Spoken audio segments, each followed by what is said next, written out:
Hello students. अब हम लोग क्लास 10th का एक्सरसाइज 3.2 सॉल्व करते हैं। ठीक है, चलिए देखिए क्वेश्चन क्या है। From the pair of linear equation in the following problem, ये जो वर्ड प्रॉब्लम है, इस वर्ड प्रॉब्लम को linear equation, pair of linear equation two variable में लाना है, फिर उसका सॉल्यूशन निकालना। फाइंड द सॉल्यूशन, सॉल्यूशन तो निकालना है ग्राफिकली, मतलब ग्राफ बनाकर। ठीक है, तो चलिए देखते हैं क्वेश्चन क्या है। पहला क्वेश्चन कह रहा है in class 10 students of class 10, यहाँ दो, ठीक है, टूक part in a mathematic quiz में भाग लेते हैं।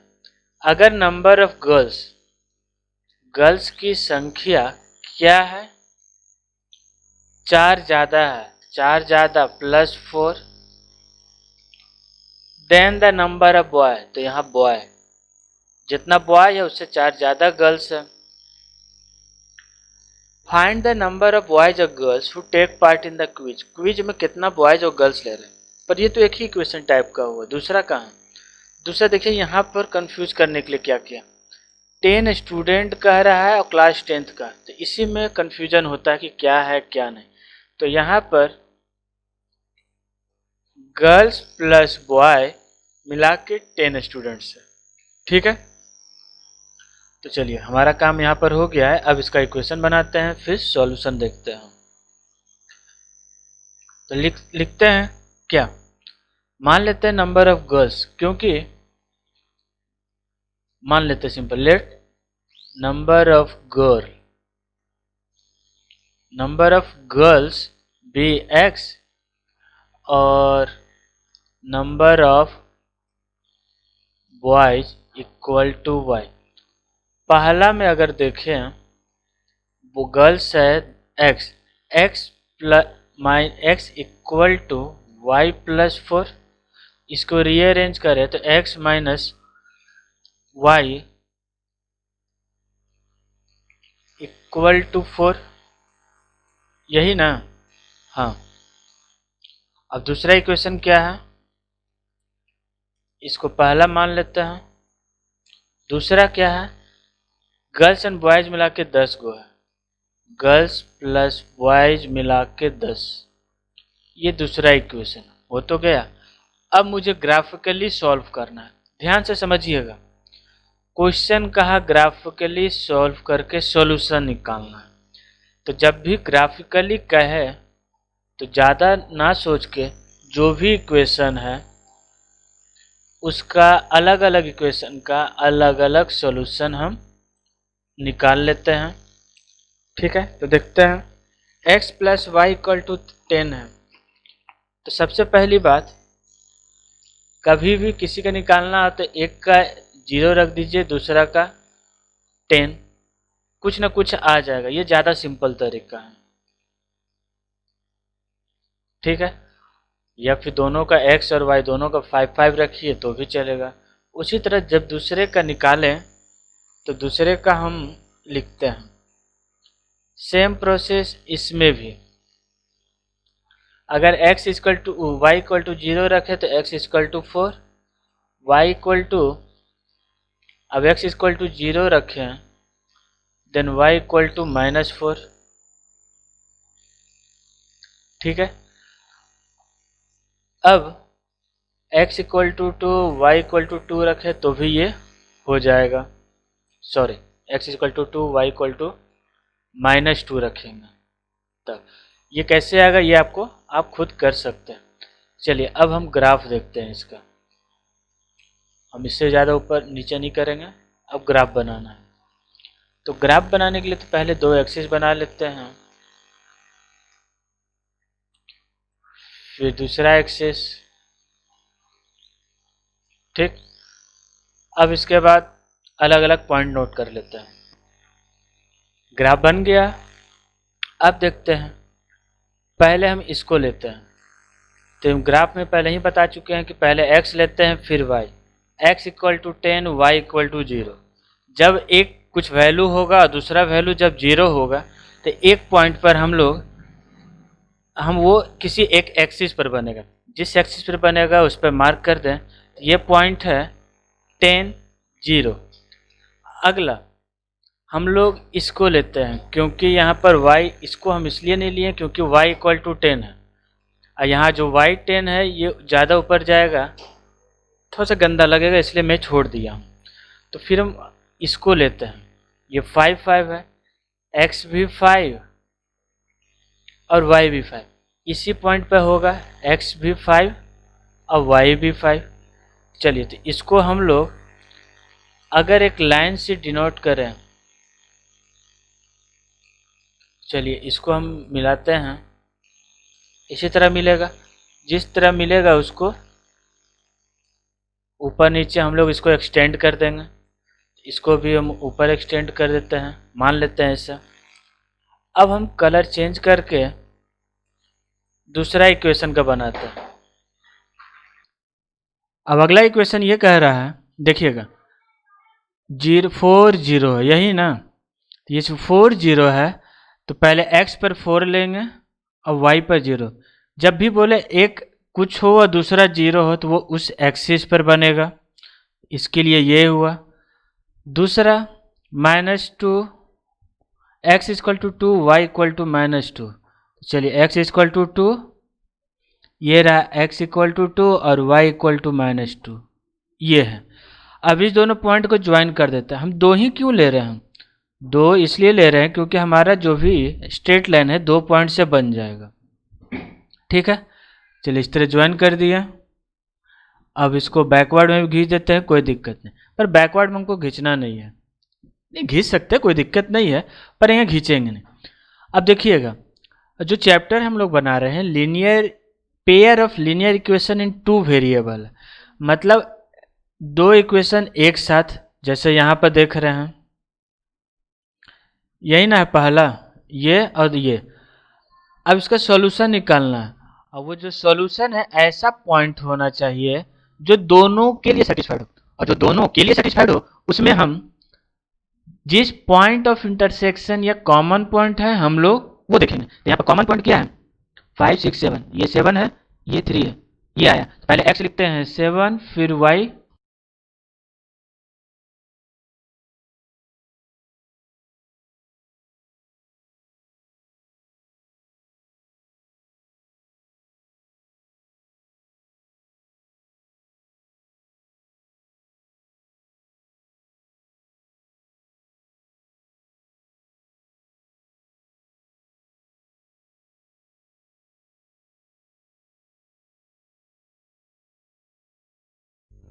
तो इस ग्राफ का सॉल्यूशन, इस ग्राफ का सॉल्यूशन वही होगा जहां 2 पॉइंट कटता है, कभी भी जहां 2 पॉइंट कटता है, या फिर सिंपल कहें मैक्सिमम कॉमन पॉइंट।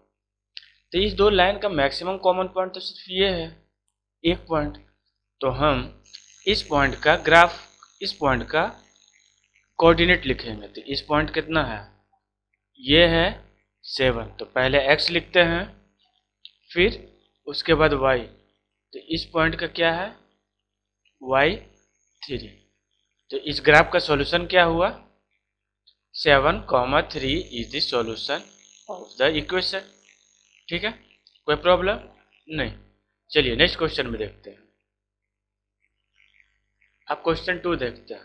क्वेश्चन 2 में कह रहा है 5 पेंसिल और 7 पेन का एक साथ का दाम है 50 रुपये, वही 7 पेंसिल 5 पेन का दाम है 46 रुपये। तो बताइए एक पेंसिल और एक पेन का दाम। ठीक है, यानी ये मान सकते हैं। तो चलिए अब इसको हम लोग इक्वेशन बनाते हैं। ठीक है, तो यहाँ अगर पेंसिल को x मान लें, एक पेंसिल का दाम x है, दूसरा का y है, तो क्या लिखेंगे? पहला इक्वेशन लिख सकते हैं 5x + 7 y = 50, दूसरा 7x + 5y = 46, यही ना। चलिए, तो अब हम लोग इसका क्या ग्राफ बना के देखते हैं कि कैसे क्या बनेगा। चलिए, तो मान लेते हैं यहाँ पर लेट, पेंसिल मोटा है, इसको पतला कर लें, कितना मोटा है देख लें। 1 mm, ठीक है। लेट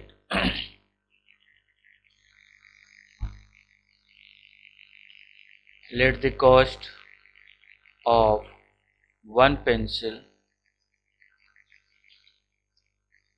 पेंसिल का कॉस्ट है, मान लेते हैं ₹X, and the cost of one pen, और एक पेन का मान लेते हैं ₹Y। ठीक है, इस पे कोई कन्फ्यूजन नहीं। अब हम एक क्वेश्चन के अनुसार, जैसे मुझे अब याद है, ये आप लोग बुक में देख रहे होंगे, क्या था, 5x plus 7y equal to 50 था। दूसरा था, ये पहला था, इसको हम इधर लिख लेते हैं पहला का, और दूसरा क्या था, 7x plus 5y equal to 46, यही दूसरा इक्वेशन था। हाँ, ये हमारा हो गया अलजेब्रिक एक्सप्रेशन। अब हम लोग इसका अलग अलग सॉल्यूशन निकालें। ठीक है, देखते हैं सॉल्यूशन कैसे निकालते हैं।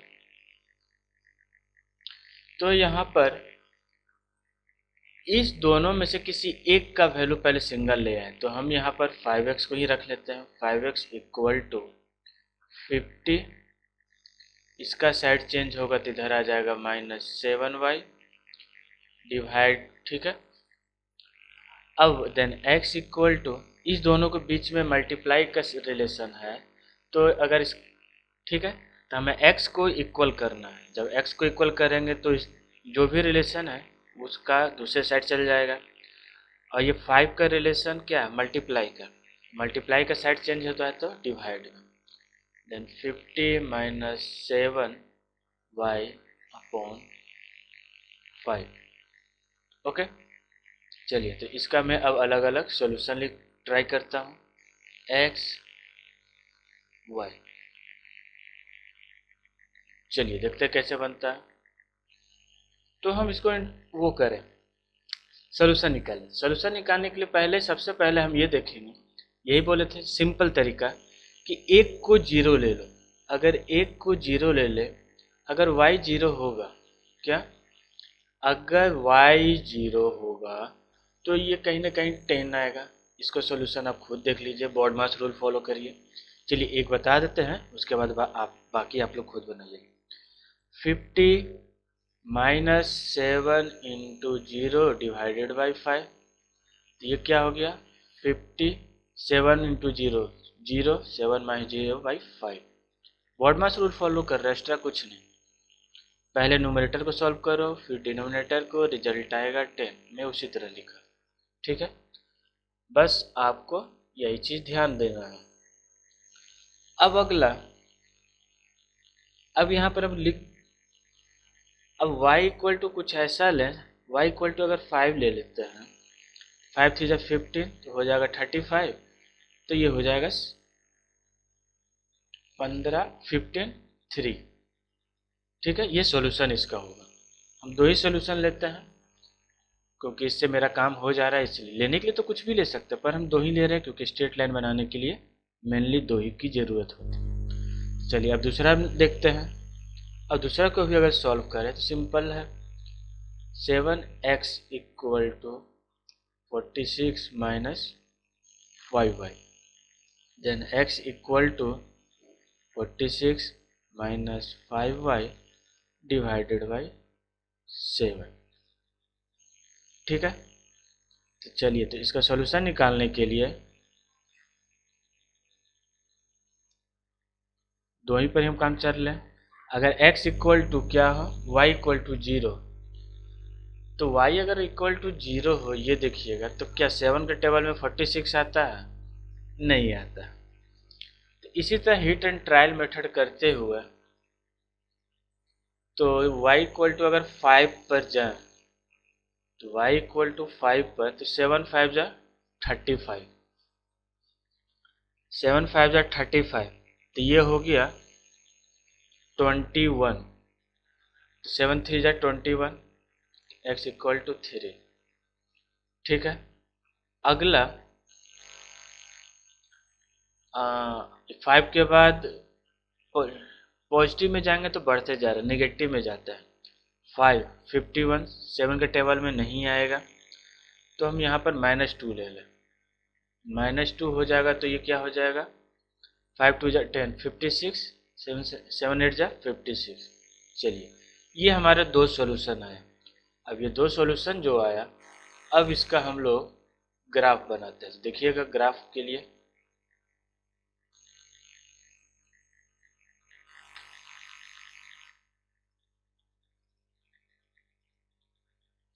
x 5 तक ही जा रहा था, इसलिए x ज़्यादा बनाने की ज़रूरत नहीं है, y पर हमको ज़्यादा बनाना है।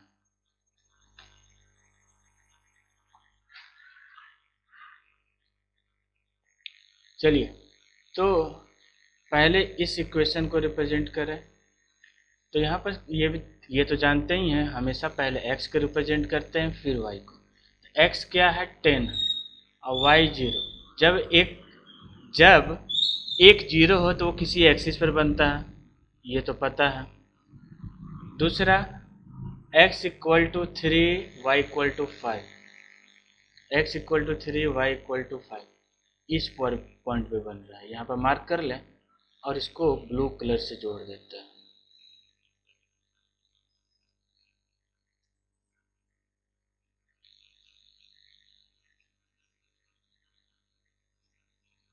ठीक है, जब जोड़ दिए तो इसको भी इधर खींच देते हैं।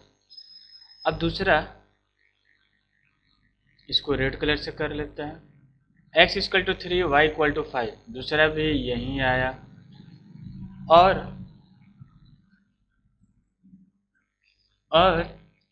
x equal to 8 y equal to -2, x equal to 8 और y इक्वल टू -2 ये है। इस पॉइंट को क्रॉस कर दिए, अब इसको जोड़ते हैं। चलिए इसको जोड़ के आगे देखते हैं। ये नहीं होगा, थोड़ा सा टेढ़ा हो गया है, इसको सीधा करते हैं। इसी तरह तो जिस पॉइंट पर दोनों इंटरसेक्ट कर रहा है क्या है 3,5, जिस पॉइंट पर दोनों इंटरसेक्ट कर रहा है उस पॉइंट को बोलते हैं सॉल्यूशन ऑफ द इक्वेशन। इसका क्या हुआ solution of the equation, 3,5 is the solution of the equation. ठीक है, कोई प्रॉब्लम नहीं। चलिए अगला क्वेश्चन देखते हैं।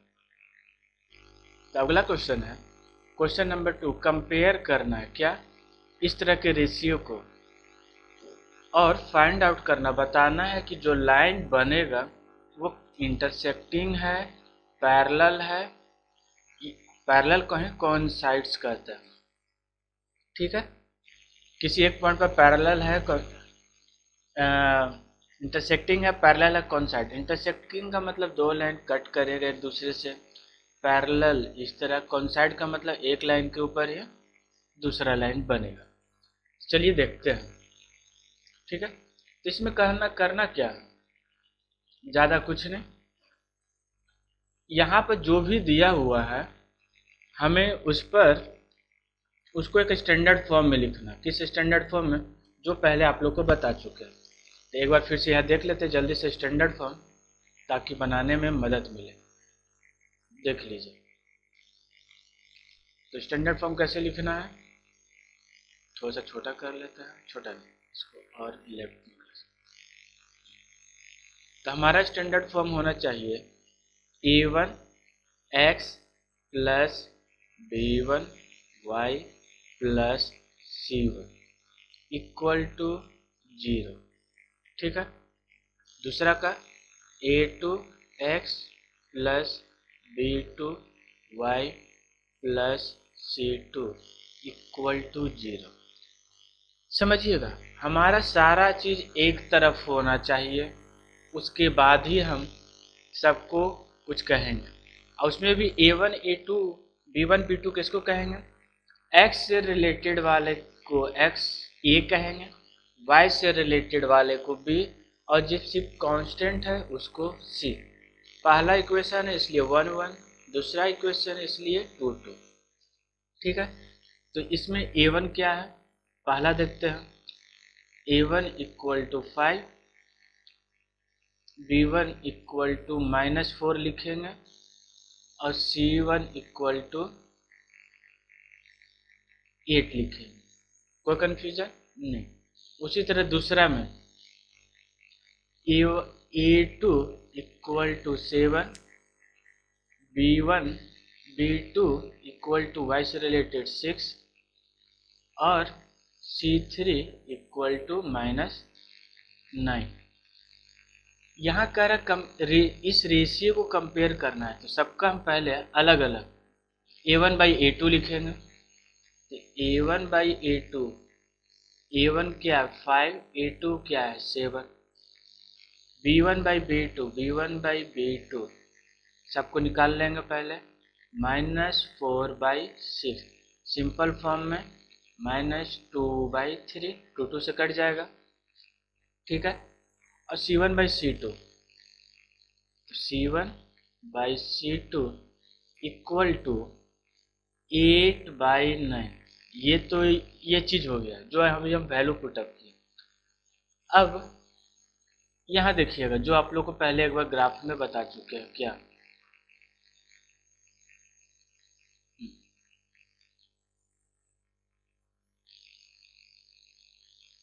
इस टेबल को ध्यान दीजिए।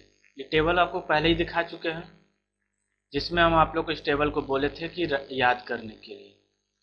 याद किए तो अच्छी बात है, नहीं तो फिलहाल एक बार देख लीजिए, इसको हम बता देते हैं।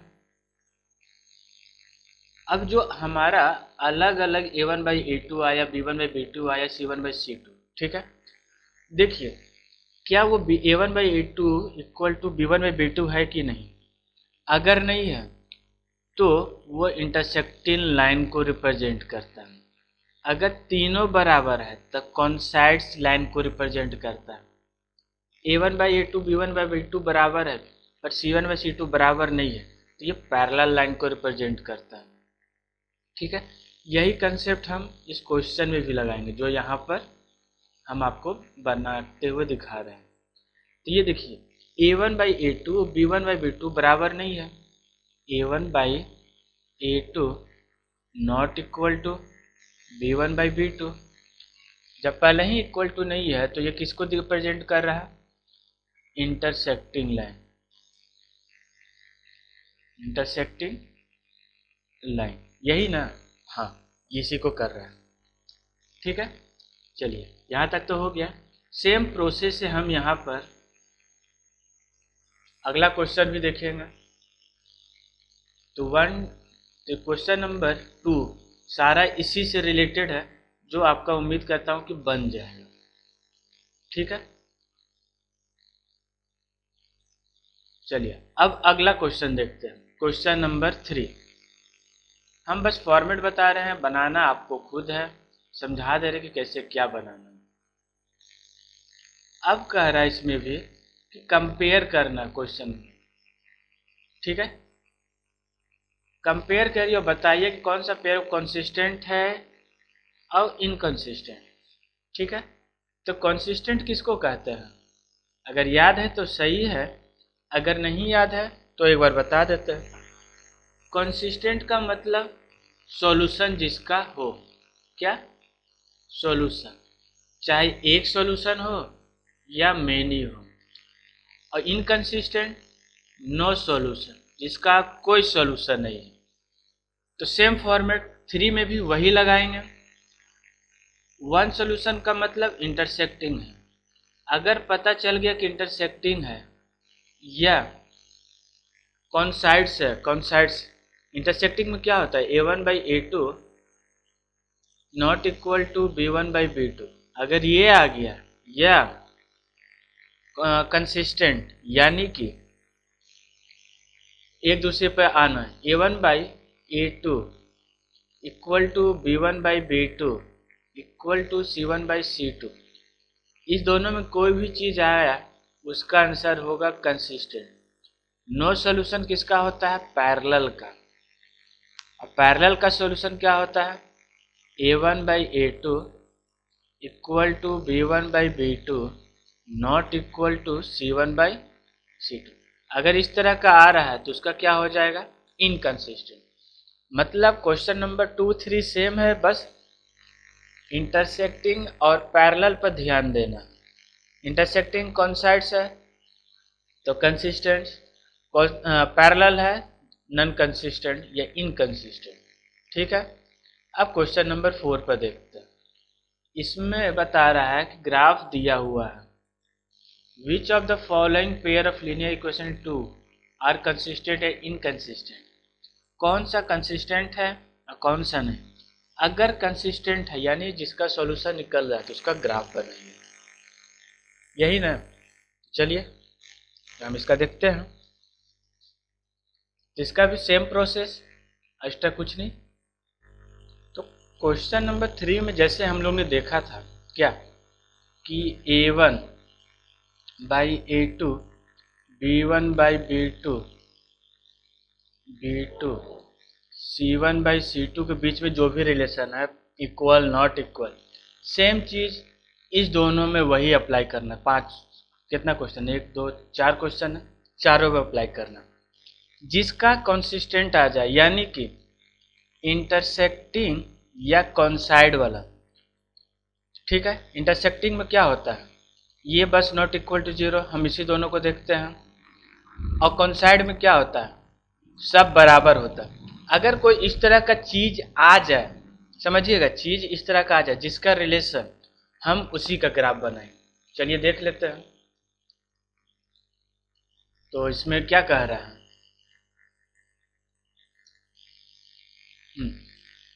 इसका यहाँ पर लिख देते हैं A1 A2। पहला में 1 है A1, चलिए इधर ही लिख देते हैं, ज़्यादा अच्छा है। A1 B1 A2 B2 C2।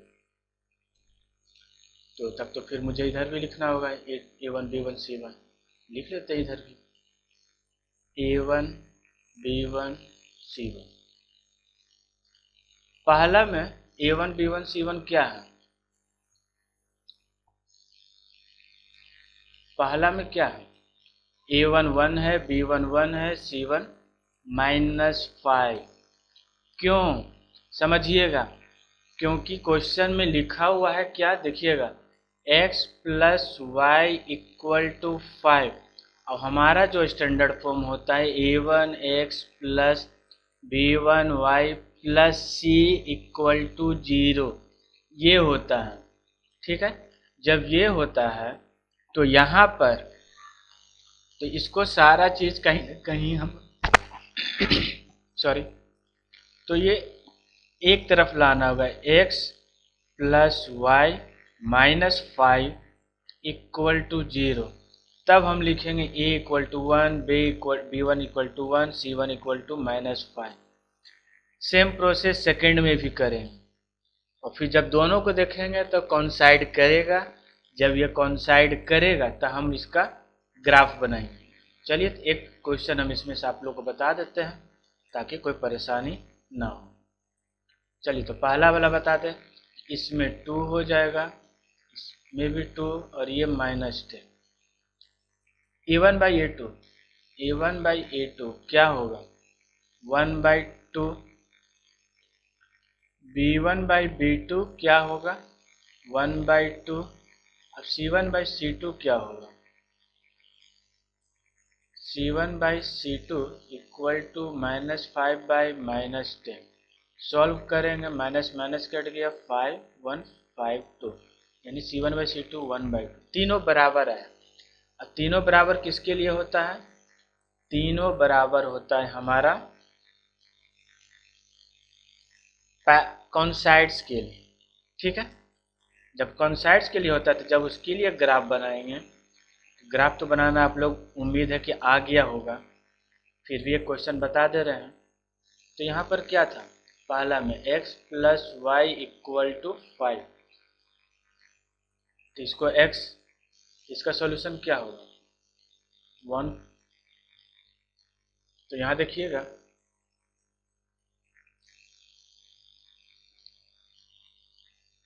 इसका सॉल्यूशन हुआ x बाई वाई। अगर सॉल्यूशन हम बनाएं तो 0 5 और 0 5। ये ले सकते हैं। हाँ, यानी 1 2 3 4 5, एक पॉइंट यहाँ बना, 1 2 3 4 5, ये 4 है ना, तो हम इसको एक आगे बढ़ा दें, तो 1 2 3 4 5 ये हुआ। अब इस दोनों को हम क्या करते हैं, ज्वाइंट करते हैं। और दूसरा क्या था, 2x plus 2y equal to 10। जब इसका भी सॉल्यूशन बनाएंगे तो सेम प्रोसेस से बनेगा, कोई अंतर नहीं होगा। एक को 0 लें तो दूसरा 5, दूसरा को 0 लें तो एक को 5, यानी दोनों का सेम आ रहा है, तो दूसरा भी इसी लाइन पे आएगा। और ये तो मुझे पहले से पता है कि ये कोइंसाइड करेगा। ये कैसे पता, क्योंकि अभी हम लोग ने देखा ना, a1/a2 equal to b1/b2 equal to c1/c2। हमें बस ये रिलेशन याद रखना है, इसके बाद पूरा क्वेश्चन में आप लोग को कोई दिक्कत नहीं हो बनाने में। ठीक है, चलिए, तो यहाँ तक तो ये हो चुका। क्वेश्चन नंबर 4 आप लोग बना लीजिएगा ग्राफ से, कोई डाउट होगा तो आप लोग पूछ सकते हैं। चलिए, अब क्वेश्चन नंबर 5 6 7 हम बताते हैं। क्वेश्चन नंबर 5 देखते हैं, समझिएगा ये क्वेश्चन। कह रहा है half the perimeter rectangular garden whose length is 4 metre more than its width is 36 metre. ये क्वेश्चन इंपॉर्टेंट मार्क कर लीजिएगा, क्योंकि बहुत ज़्यादा कंफ्यूजिंग है और एक बार में थोड़ा सा समझना मुश्किल है। फिर भी बताते हैं, ध्यान दीजिए। यहाँ कह रहा है half the perimeter rectangular garden. Rectangular garden का पेरीमीटर जो भी है, अगर उसका हाफ कर दो वो क्या होगा, 36 मीटर। तो यहाँ पर किसका हाफ करने का है, रेक्टेंगुलर गार्डन के डायमेंशन का। तो यहाँ पर हम बात कर लें, लेट लेंथ, क्या let length of garden, garden का लेंथ यही ना, तो इसको हम आगे इसका लेते हैं, length of garden equal to x metre, breadth of garden is y metre. If the perimeter, half the perimeter, question क्या है, हाफ द पेरीमीटर ना, तो इसका मतलब पहले मुझे पेरीमीटर निकालना होगा। तो यहाँ लिख लेते हैं, perimeter is perimeter of garden,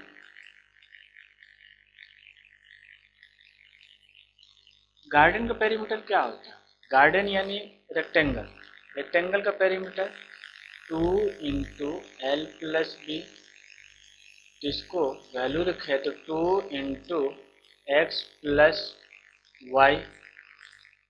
okay, चलिए, अब कोई according to question 2 into x plus y, perimeter का हाफ।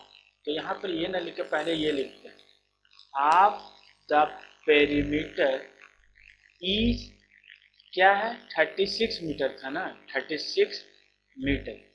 अगर हम इसको लिखें पी, इस पूरे को क्या बोल रहे हैं, पी ही ना कह रहे हैं, पेरीमीटर ऑफ गार्डन, यानी 2 into l plus b by 2 equal to 36। इसको यहाँ काटें तो आगे सॉल्व करेंगे तो क्या होगा, ये हो गया l plus b equal to 36। L plus b नहीं, एल प्लस बी ना लेकर हम क्या लें, एक्स प्लस वाई। ये जो एल है इसको x बोल दें, ये y, यही ना होगा, यानी x plus y equal to 36। Equation 1 यहाँ मान लेते हैं। अब क्वेश्चन पढ़ते हैं, यहाँ हुज लेंथ इज, किसका लेंथ, रेक्टेंगल का ही लेंथ की बात करेंगे ना, यहाँ तो कोई और दूसरा चीज है नहीं। लेंथ क्या है, 4 metre more than is width, length is 4 metre more यानी ज्यादा, किससे, विथ से। यहाँ विथ लिख दें या ब्रेथ लिखे, बात बराबर है। लेंथ को क्या माने थे, x, तो विथ को y प्लस 4, यही ना, y लिख दिया 4 हो, यानी x minus y equal to 4। ठीक, समझिएगा बात को।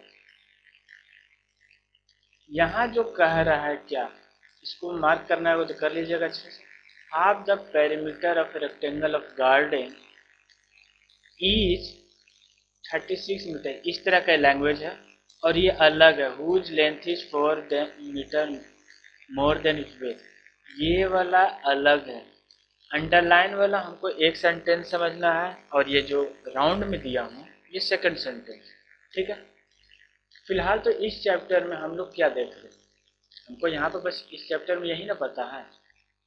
इस चैप्टर में हम लोग क्या देख रहे हैं कि सॉल्यूशन निकालना ग्राफिकल। फिलहाल यहाँ ग्राफिकल से ही निकालते हैं। तो ग्राफिकल से निकालने के लिए इसका पहले अलग अलग सॉल्यूशन ले लें।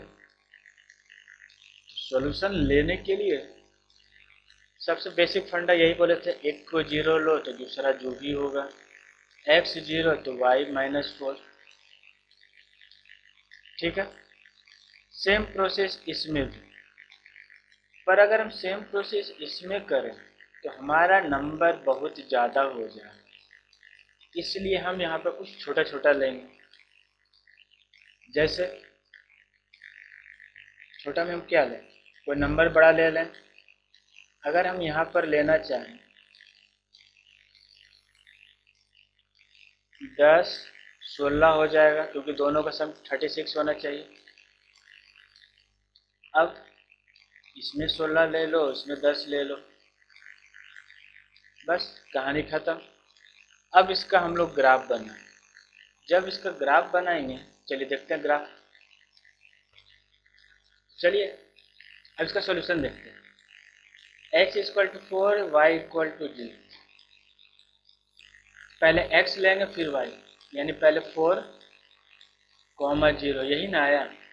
4 कॉमा 0 कहाँ है, 4x 4 y 0, किसी एक पॉइंट एक्सिस पर आता है। दूसरा x 0 y minus 4, x 0 y minus 4 यहाँ पे आया। चलिए तो इससे रिलेटेड एक ये बना ले। थोड़ा सा गलती हुआ, आगे पीछे खसक गया है। अगर इसको एग्जैक्टली देखें, क्या एग्जैक्टली अगर करें, ठीक यहाँ पर आएगा और यहाँ से पास होगा। तो इसको हम ऊपर नीचे दोनों बना लेते हैं, क्योंकि आगे काम आएगा। तो इसको देख लिए, देखते हैं।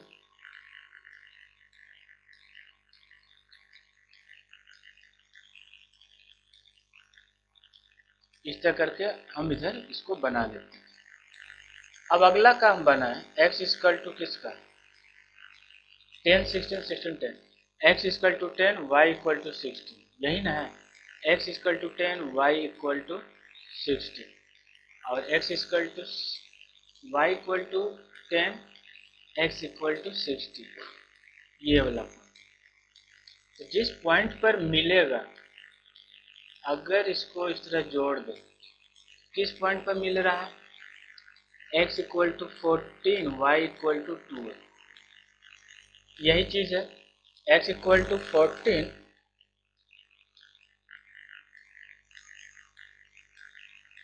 y इक्वल टू 2 है।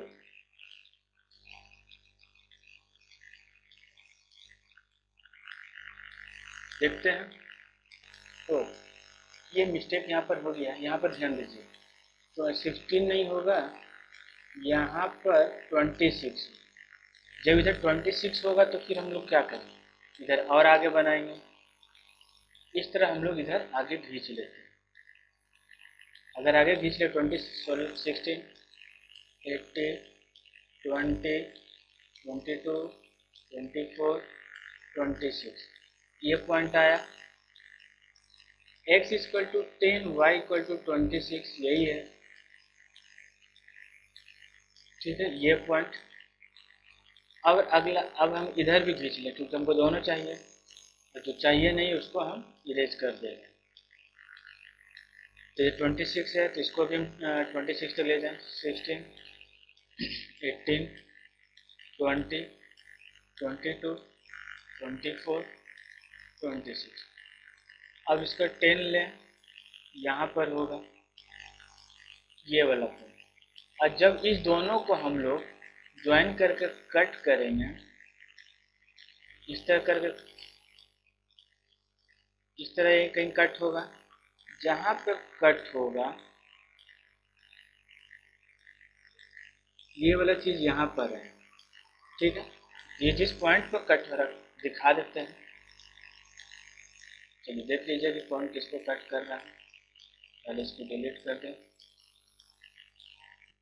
तो यहाँ पर जो ग्राफ बना है, यहाँ पर ये दोनों को इंटरसेक्ट किया। देख लीजिएगा कि क्या है, कुछ नहीं, यहाँ पर जो भी है इस पॉइंट को हम लोग बस डिनोट किए हैं।